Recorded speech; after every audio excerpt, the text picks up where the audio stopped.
Hey there, welcome to Models and Agents for Beginners, episode 41 for May 17th, 2026. Some awesome AI developments today, and we're going to make all of it make sense. Let's get into it. This week felt like a turning point for how regular people, especially students, are getting real access to AI. Instead of AI staying locked away in big tech labs, the stories showed tools and programs popping up that anyone can use to learn, create, and stay organized. The biggest thread running through everything was education and hands-on practice. Think of it like learning to ride a bike by actually pedaling instead of just reading a manual about balance.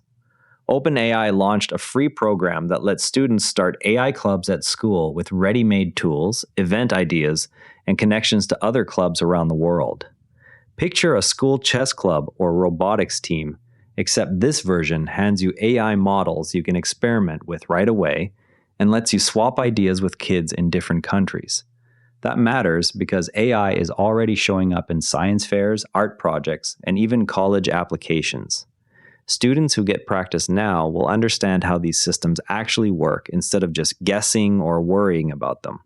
It also means the conversation about AI stops being something that only happens in Silicon Valley and starts including voices from everywhere.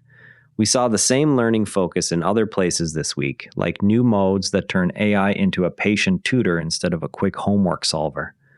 Imagine a teacher who refuses to give you the full answer and instead walks you through one small piece at a time, waiting for you to respond. That approach pushes you to actually learn the material, whether you are tackling algebra or writing an essay. For anyone studying late at night, it means free help is available without scheduling a human tutor days in advance. The theme kept showing up in creative tools too, where AI is becoming something you can play with rather than just read about. Okay, now for my favorite part of the show, the deep dive where we look under the hood at how one of these ideas actually works. Let's take the tutoring style that asks you questions instead of handing over answers and unpack how it happens step by step. Start by thinking of the AI like a really well-read friend who has read millions of textbooks and practice problems. When you type a topic, the system breaks the problem into tiny, logical steps the same way a recipe breaks baking into measuring, mixing, and timing.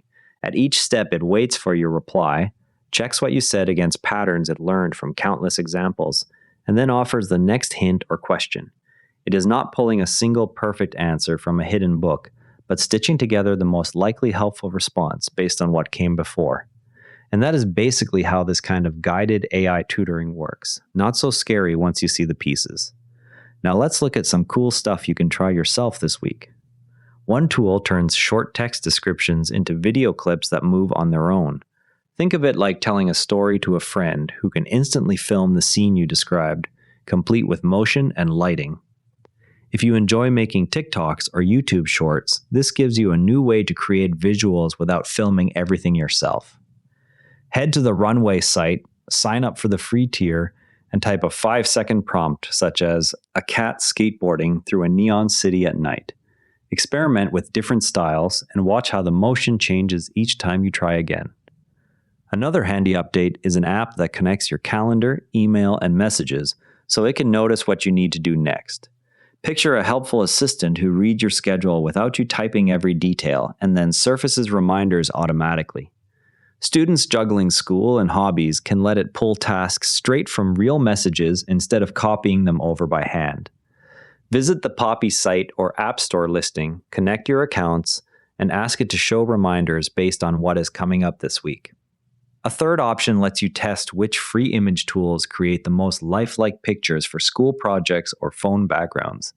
Go into any image feature you already have access to, such as the one inside ChatGPT, and describe a photorealistic scene like a 16-year-old studying in a sunny library with natural lighting.